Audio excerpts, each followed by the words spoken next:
오늘은 걱정에 대해서 얘기를 하려고 합니다. 그 걱정에 대해서 우리가 함께 나눌 때에 하나님께서 또 우리의 영혼의 필요를 알고 계시니까 또 각 사람의 필요를 채워주실 거라고 저는 믿습니다. 우리 말씀 읽도록 하겠습니다. 말씀은 마태복음 6장 33절부터 34절까지 말씀입니다. 마태복음 6장 33절부터 34절입니다. 두 절이니까요. 같이 읽도록 하겠습니다. 그런즉 너희는 먼저 그의 나라와 그의 의를 구하라. 그리하면 이 모든 것을 너희에게 더하시리라. 그러므로 내일 일을 위하여 염려하지 말라. 내일 일은 내일이 염려할 것이요 한날 괴로움은 그날로 족하니라. 아멘. 모든 사람은 다 걱정이 있습니다. 다 걱정하면서 살고 있습니다. 그러나 많은 사람들이 그 걱정하는 삶을 편안하게 드러내지 못합니다. 왜냐하면 누군가 지나친 걱정을 갖고 있다고 생각을 하면은 그 사람들은 어디서나 언제서나 환영받지 못합니다. 다른 사람에게 환영받지 못하는 걸 넘어서서 자기 자신에게도 환영받지 못하는 거죠. 나 왜 이렇게 걱정하지? 하나님을 의지해야 되는데, 믿어야 되는데, 하나님이 도와주실 거라고 말씀하셨는데 나 왜 이렇게 걱정하지? 내 믿음은 가짜인가? 나는 아직도 믿음이 부족한가? 스스로 그 감정을 환영하지 못합니다. 걱정을 하고 싶지 않지만 걱정을 하지 않는 삶은 불가능합니다. 다 걱정하고 산다는 거죠. 그 증거가 있습니다. 제가 오늘 두 번째 시간으로 걱정하는 삶에 대해서 설교하려고 하는데 너무 걱정하고 왔습니다. 첫 번째 설교할 때도 걱정이 됐습니다. 첫 번째 설교를 마치고 집에 돌아가는 길에 그래도 얼굴 보고 인사를 했고 또 그 분위기를 알았으니까 두 번째는 좀 마음이 편하겠지. 착각입니다. 두 번째는 또 두 번째대로 걱정이 있었습니다. 걱정에 대한 설교를 준비하면서 이걸 어떻게 잘 이야기하지? 어떻게 이 말씀을 잘 전할까? 걱정이 되더라고요. 걱정은 언제나 우리 삶에 밀접히 있습니다. 그래서 우리가 걱정을 하지 말아야지 생각한다면은 그것은 불가능에 도전하는 것입니다. 걱정은 늘 우리 삶을 떠나지 않습니다. 우리가 신앙생활할 때 오해하는 것 중에 하나는 내가 예수님을 제대로 믿으면 걱정이 사라질 거라고 생각하는 겁니다. 그러나 실제로는 그렇지 않습니다. 우리가 예수 그리스도를 믿을 때 우리가 걸어가는 길의 방향이 달라지는 것이지 길 자체가 달라지는 건 아닙니다. 우리의 삶이 감당할 수 없는 수준으로 올라간다거나 우리의 삶의 차원이 달라지는 것이 아니라 우리가 걸어가야 할 길은 고스란히 남았지만 우리가 그 길을 걷는 방향에 대해서 다르게 생각하게 되는 것이 바로 그리스도인의 삶입니다. 여전히 내 자신의 삶에 걱정이 찾아올 때 내가 하나님을 제대로 믿으면 이 걱정이 사라질 것이다.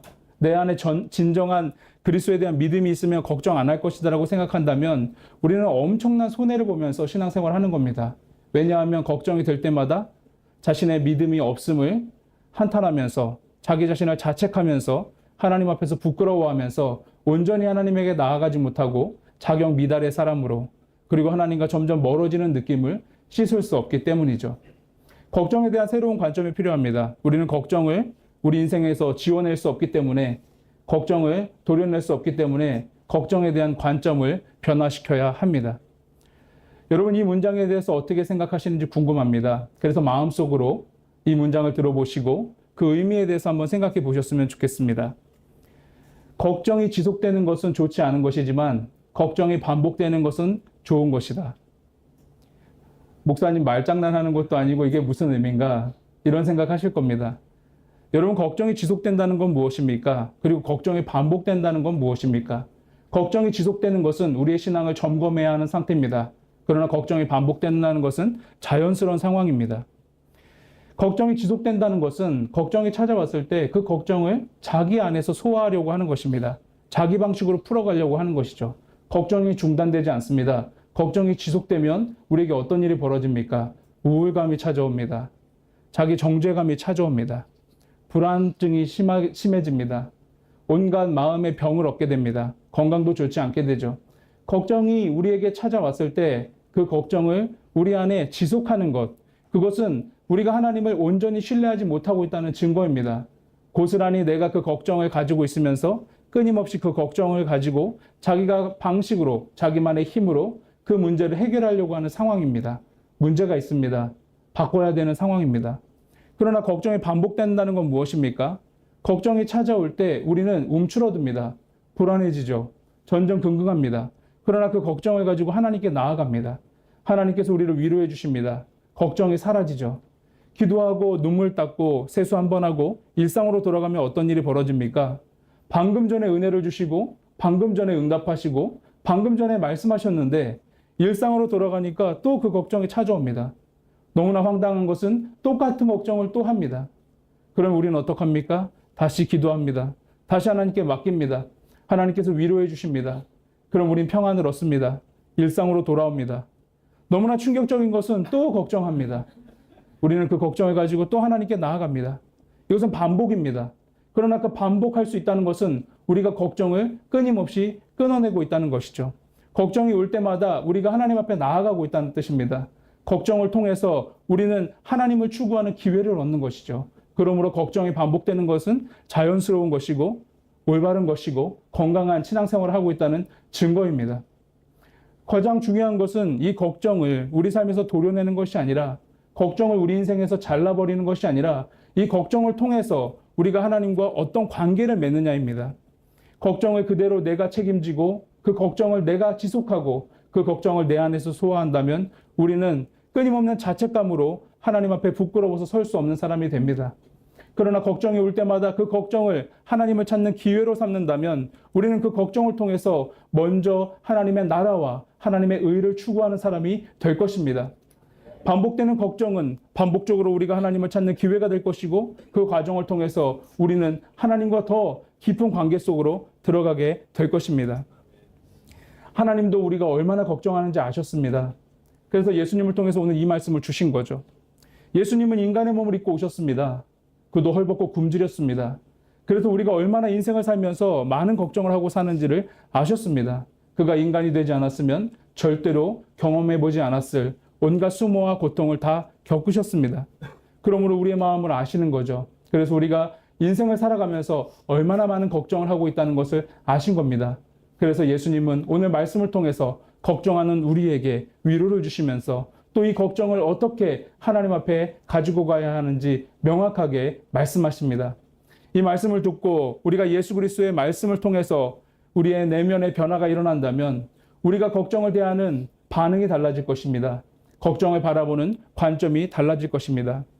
예수님은 먼저 걱정하지 말라는 것에 대해서 두 가지 증거를 제시합니다. 너희들이 걱정할 필요가 없는 것이 좋은 예시가 두 가지가 있다.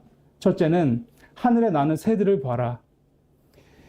하늘에 나는 새들을 보면 그 새들은 곡식을 심은 적도 없고 추수한 적도 없고 창고에 그 곡식을 모은 적도 없다. 그런데 어떻게 저 새들이 다 먹고 사느냐?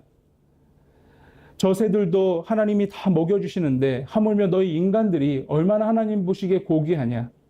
그러므로 염려하지 마라. 걱정하지 마라. 그렇게 걱정한다고 인생의 수명이 조금 늘어나는 것도 아니다.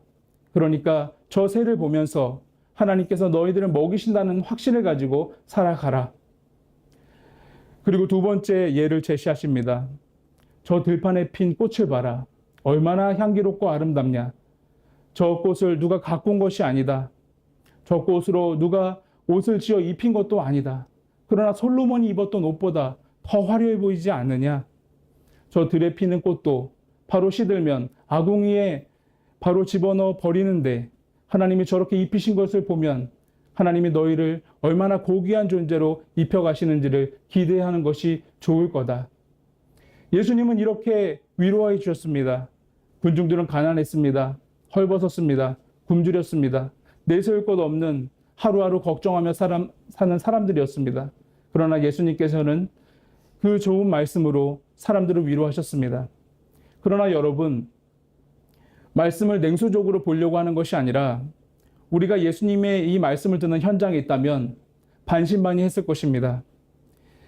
우리에게는 걱정이 너무나 심각해서 하늘에 나는 새를 보면서 위로를 받거나 들판에 핀 꽃을 보면서 위로받을 만큼 걱정이 간단하지 않기 때문입니다. 집주인이 갑자기 전세 자금을 말도 안 되게 올려달라고 했을 때 산책을 하면서 하늘에 나는 새를 보면서 하나님께서 저 새도 다 먹이시는데 그깟 전세 자금 뿐이랴.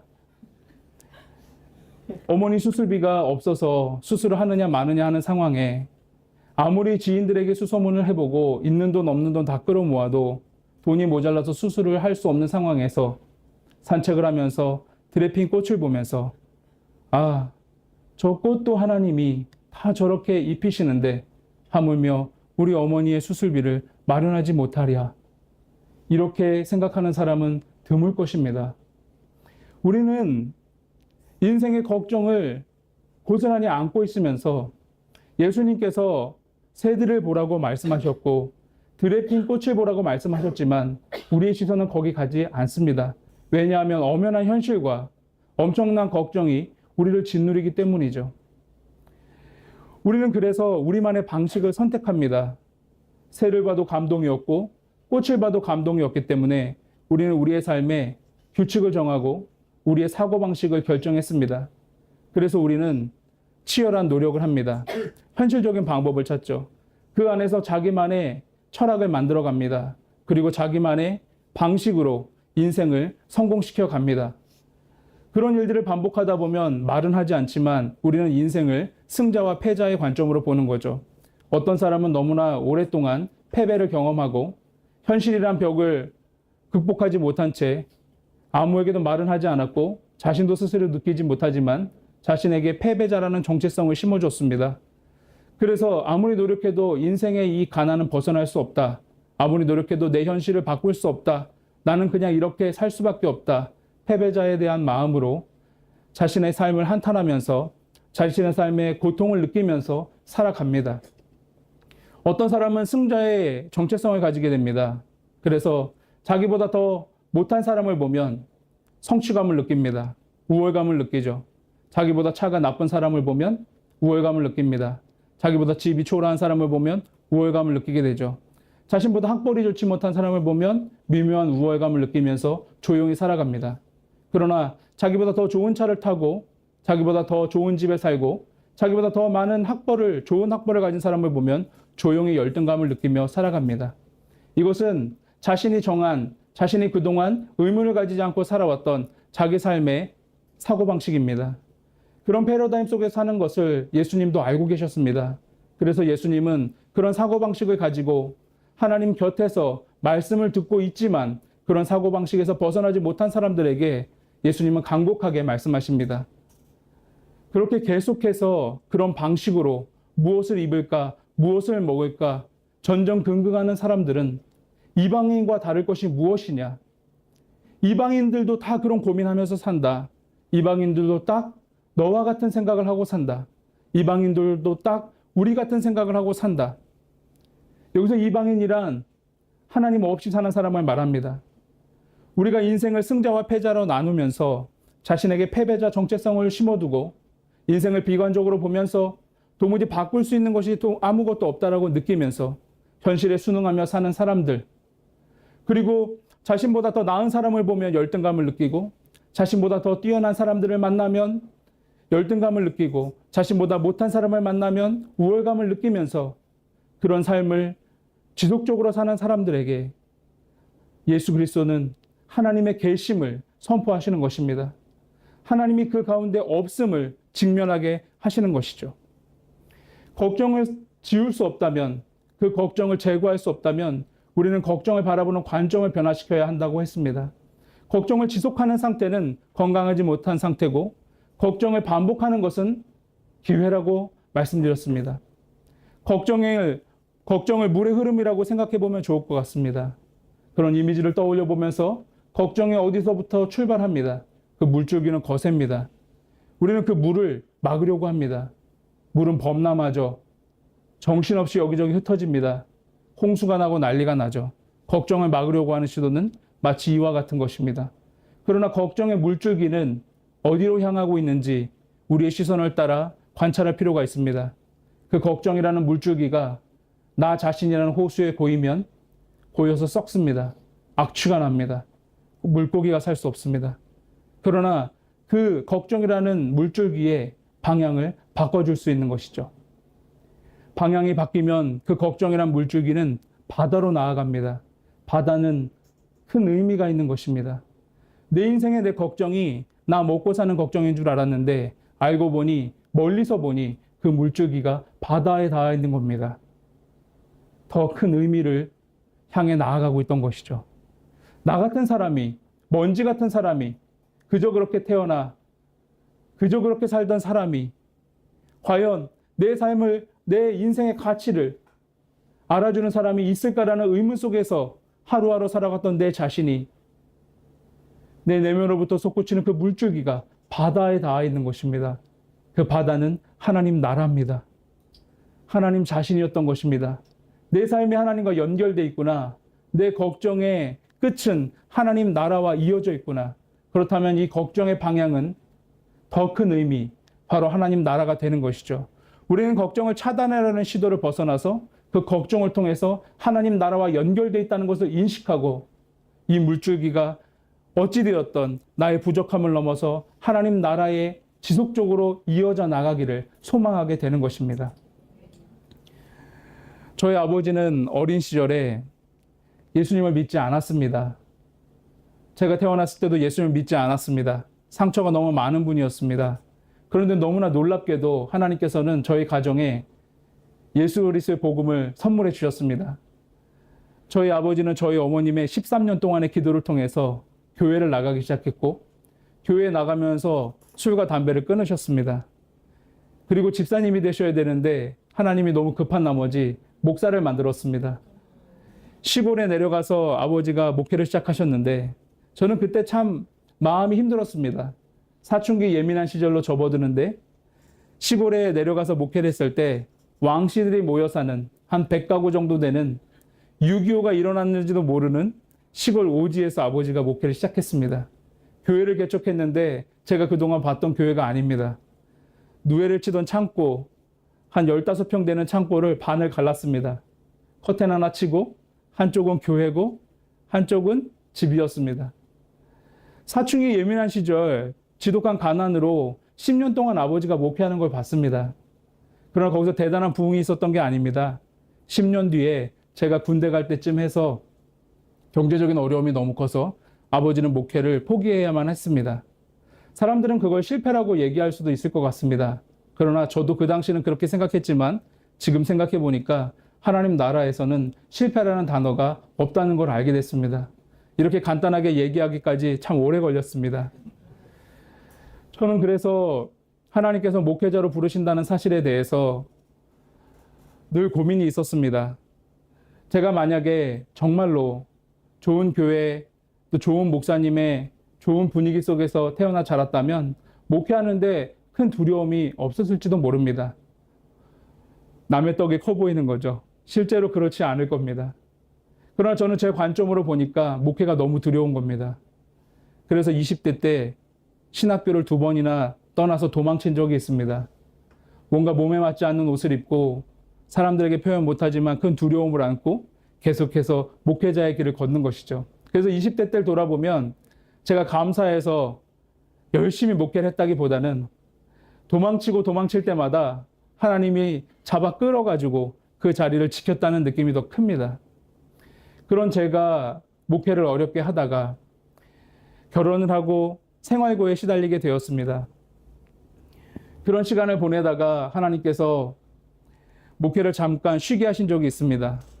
제가 잠깐 공부하러 갔다가 돌아왔을 때 사역을 하지 않는 공백기가 있었습니다. 그때 당시 셋째가 태어났고 저는 셋째의 산후조리원에서 아내하고 아내를 돌보면서 시간을 보내고 있었습니다. 그러나 하나님께서는 그 생의 탄생과 생의 죽음을 함께 제게 보여주셨습니다. 제가 사랑했던 장인어른이 갑자기 심장마비로 중환자실에 입원을 하시고 한 달 동안 투병을 하시고 돌아가셨습니다.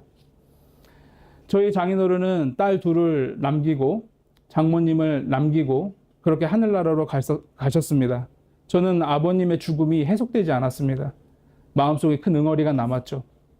그러나 저는 제가 사역지도 없고 목회를 하지 못하는 상황에 아버님의 생계를 책임지고 있던 우리 장모님과 우리 처형이 눈에 밟혀서 아무것도 할 수가 없었습니다. 제가 계산을 해보니까 제가 목회를 하면은 저희 어머니와 이 상황을 꾸려갈 수가 없는 겁니다.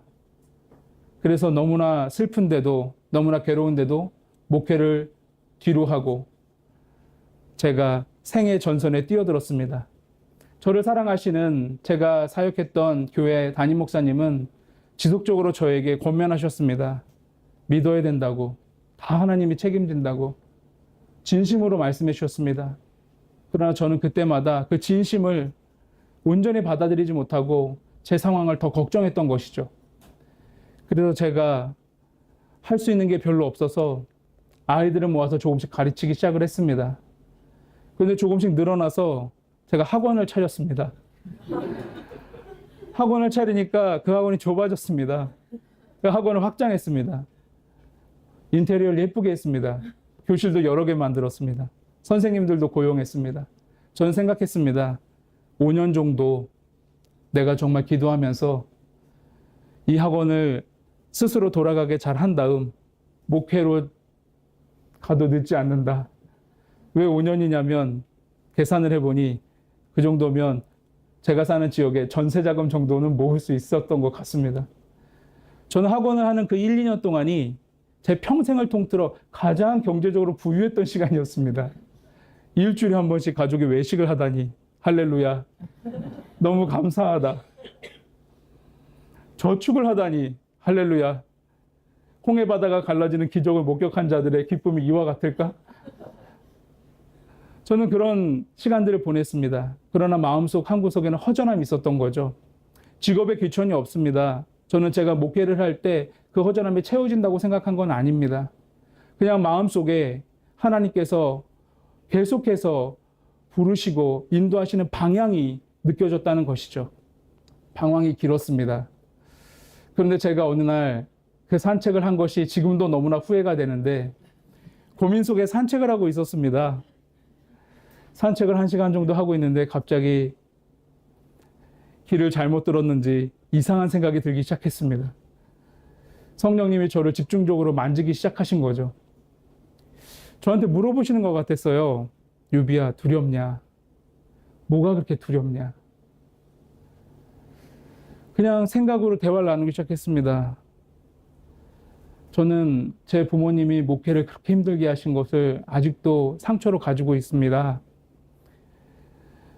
제가 혼자 그러면 괜찮습니다. 근데 하나님 보세요. 저렇게 아무것도 모르는 장모님 누가 돌봅니까? 우리 처형도 참 불쌍하지 않습니까? 누가 위로해 줍니까? 아버지를 잃은 제 아내는 누가 옆에서 함께 해줄 수 있겠습니까? 제 아이들은 무슨 잘못이 있습니까? 지금 이제 아버지 구실 좀 하는 것 같고 지금 이제 조금 애들이 원하는 거 해줄 수 있고 애들이 원하는 거 조금씩 해주면서 이제 조금 이런 게 인생인가 싶은데 목회로 복귀하라니요. 지금 학원 인테리어 다 하고 계약 기간도 엄청 많이 남았습니다. 아시잖아요. 그래. 그렇게 두렵냐? 저는 그 순간에 태어나서 처음으로 물과 기름이 나뉘듯이 제 안에 인식되는 한 가지 개념이 있었습니다. 저는 그 개념을 하나님이 느끼게 해주셨다고 생각했는데 그것은 저 스스로 깨달을 수 없는 생각이었기 때문이죠. 갑자기 이런 마음이 들었습니다. 그래, 난 목회자로서 일생 동안 가난할 수 있다. 교회를 개척했는데 그 임대료도 내지 못해서 전전긍긍할 수도 있다. 개척을 했는데 목회를 하는 동안 한 명의 성도도 없을 수도 있다. 우리 가족이 내 아이들이 원하는 거 못 해줄 수 있다. 내가 가난하게 컸던 것만큼 우리 애들도 가난하게 클 수 있다.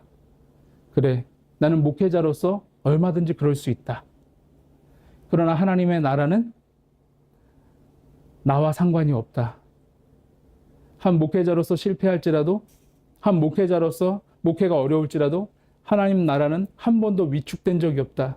지금 이 순간도 하나님 나라는 끊임없이 확장되고 있다. 하나님의 사람들은 왕성하게 그 일을 감당하고 있고 하나님께서는 한 번도 멈추지 않고 하나님의 나라를 이끌어 가셨다. 내가 망하는 것과 하나님의 나라는 상관이 없다. 내게 중요한 것은 하나님 나라와 연결되는 것이다. 저는 이 인식을 하기 전까지 솔직히 이런 마음을 가지고 있었던 것 같습니다. 그걸 깨닫기 전엔 몰랐습니다. 저는 제 스스로 그렇게 지금 어렵지만 제 마음속에는 일생 동안 이렇게 어려울 거라고 생각하진 않았던 것 같습니다. 주변에서도 그걸 부추겼어요.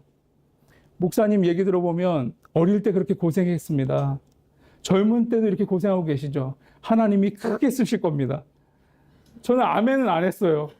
그걸 믿어지지 않기 때문에. 그러나 저는 그것을 고스란히 받아들여지진 않았지만 마음속으로 이런 생각은 했던 것 같습니다. 이런 삶이 평생 되진 않겠지. 언젠간 조금 나아지겠지. 이런 생각을 하고 살았던 것 같습니다. 그때는 앉아서 생각해 본 적 없지만 그것을 직면한 순간 제가 가지고 있던 실체의 생각을 알게 된 것이죠. 그리고 났더니 인정이 되는 겁니다. 일생 동안 이렇게 어려울 수도 있겠구나. 내가 우리 부모님으로부터 받았던 이런 가난의 고통을 우리 아이들에게 경험시킬 수도 있겠구나. 그러나 그것이 뭐 어때서? 그것이 진짜 내가 두려운 것이었을까? 제가 그날 밤에 정신을 차리고 노트에 써보니까 학원은 다행히 1년 계약을 해서 10달 동안 임대료를 현금으로 그대로 내야 됐습니다. 저는 상가를 인생에서 처음 빌려봐서 원상복구란 걸 몰랐어요. 제 돈 내고 인테리어를 다 했는데 2달 지나고 나서 원상복구를 해주는데 다 시설이 새 건데 그걸 다 쓰레기로 만드는 겁니다. 두려웠죠. 그러나 하나님이 너무 강력하게 얘기하셨기 때문에 전 정리했습니다. 그동안 모아놓은 돈 다 해보니까 원상복구하고 10달 동안 생돈으로 임대료를 내면은 딱 제로가 됐습니다. 이 얘기를 들으면서 답답해 하시는 분이 있을 거예요. 저도 답답했어요. 왜 굳이 이럴까? 왜 이렇게 해야만 할까? 그날 저녁에 제 멋대로 할 수가 없잖아요. 성령님께서 말씀하신 건 저 하나입니다.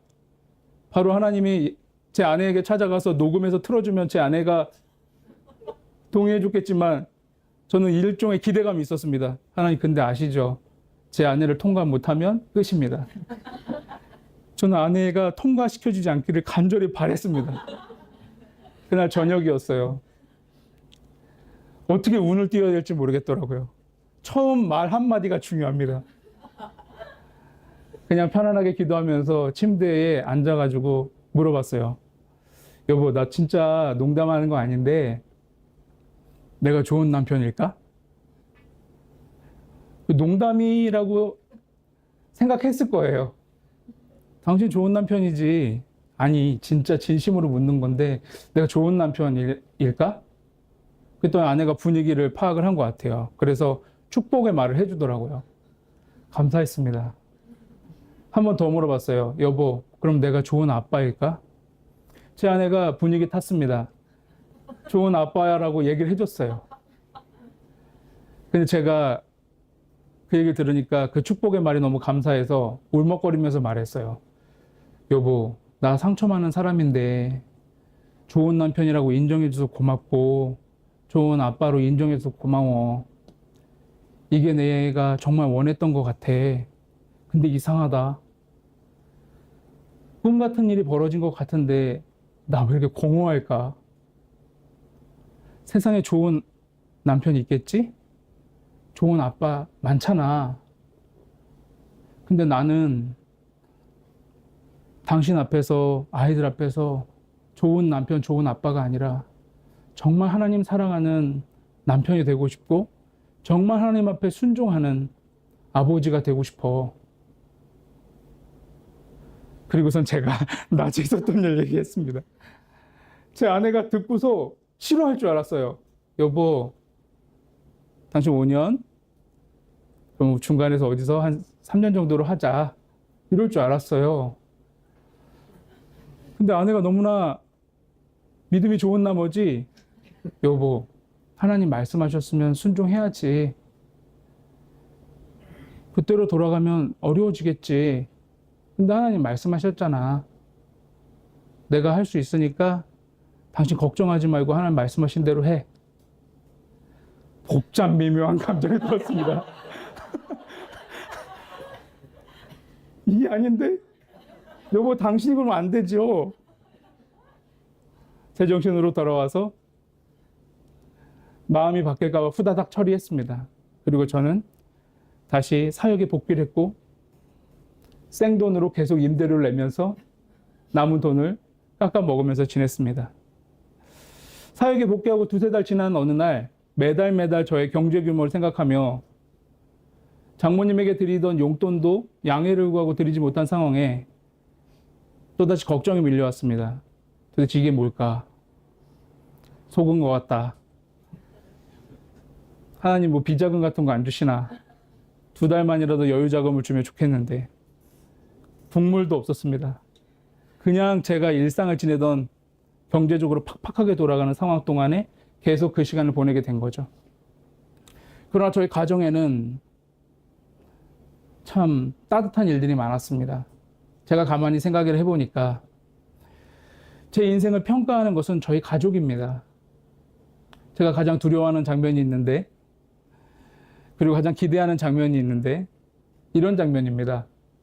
제가 어느 날 설교를 하는데 그날 구름대 같은 사람이 모였다고 가정을 해보는 거죠. 가정해보는 건 자유가 아니겠습니까?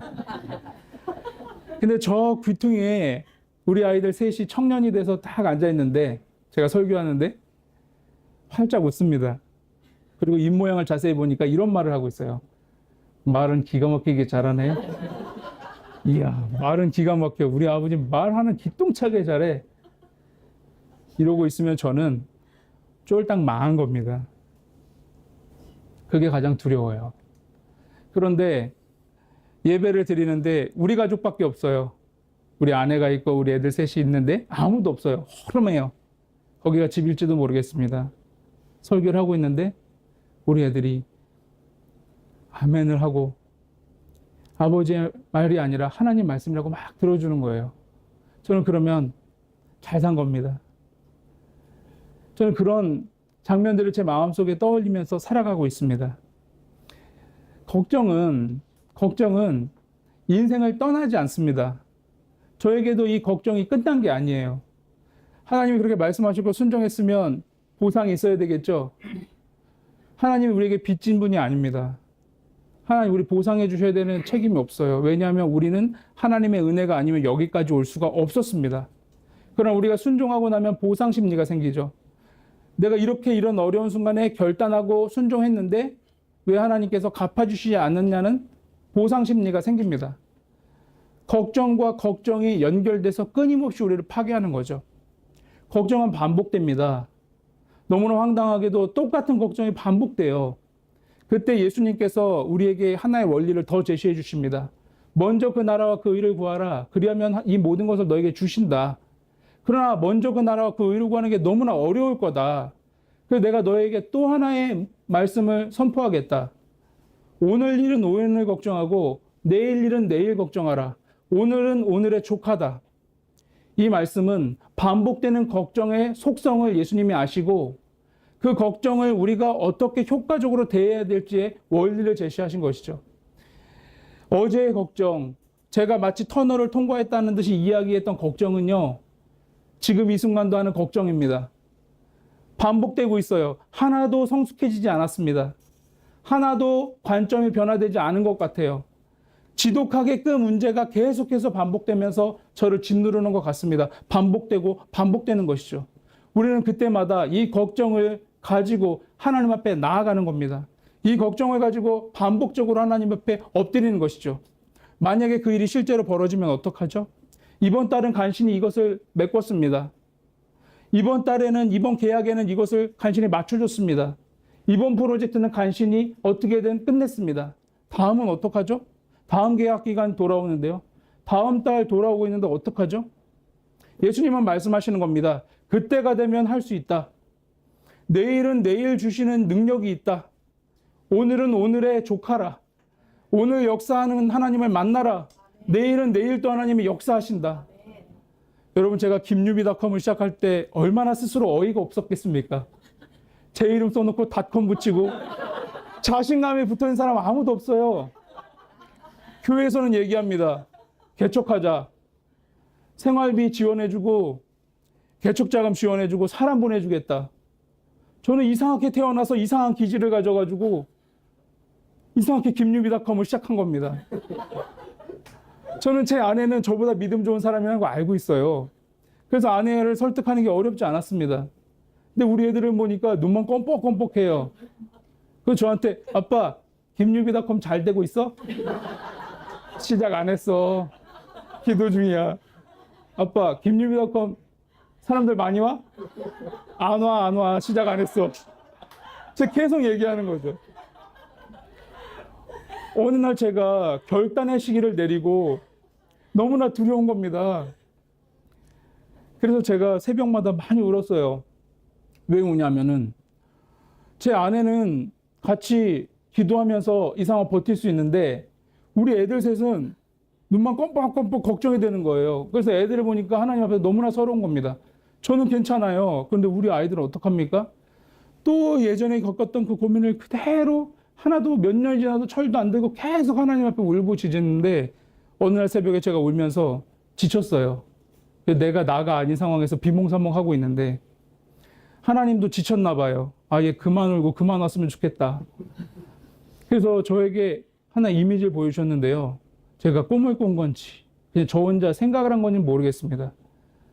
그날 굉장히 피곤했어요. 울다가 지쳐서 엎드려 있는데 엄청나게 큰 찬양 집회더라고요. 엄청나게 큰 광장인데 청년들이 거의 가득 찼습니다. 근데 제가 그 좁은 복도를 이렇게 지나고 있었어요. 근데 이렇게 왼쪽을 딱 보니까 청년들이 쫙 옆에 있는데 거기 눈에 띄는 청년 3명이 있더라고요. 주님을 찬양하냐고 정신이 없어요. 그 순간 제 인식 속에 저 아이들이 내 아이들이구나. 저 아이들이 주님을 저렇게 찬양하는구나. 그 순간 갑자기 제 내면 안에 주님이 말씀하시는 것 같았어요. 너의 자녀는 내가 책임질 테니까 너는 내가 말한 바를 순종하라. 저는 그 순간 전율이 느껴져서 오열했습니다. 집에 돌아오는 길에 돌아오면 운전이 안 되는 거예요. 제 눈물이 나는데 착각하고 자동차 와이퍼를 켰습니다. 주차장에서도 핸들을 잡고 막 울었어요. 집에 가서 아내에게 그 얘기를 해줬더니 아내랑 둘이 끌어안고 울었습니다. 반복돼요. 그 걱정 어떻게 이겨낼 수 있겠습니까? 걱정 어떻게 안 할 수 있어요? 걱정이 찾아오죠. 못 이깁니다. 그러나 예수님이 우리를 너무나 잘 아시기 때문에 그 걱정을 알고 계셔요. 그 걱정하는 거 괜찮습니다. 걱정하세요. 그러나 그 걱정을 삼키지 마십시오. 걱정을 뱉으십시오. 기도로 뱉으십시오. 찬양으로 뱉으십시오. 걱정을 주님께로 가져가십시오. 주님께서 일하십니다. 주님께서 그 걱정을 위로해 주십니다. 그리스도인의 삶은 걱정하지 않는 삶이 아닙니다. 수준 높은 삶이 돼서 걱정 없는 척하는 것은 스스로를 속이는 것입니다. 걱정을 하면 그 걱정 그대로 주님 앞에 나아가십시오. 걱정에 매몰되지 않고 그 걱정을 통해서 주님의 나라를 추구하고 하나님을 추구하고 하나님을 기쁘시게 하는 것이 바로 저와 여러분의 삶입니다. 우리 함께 기도하며 나아가도록 하겠습니다.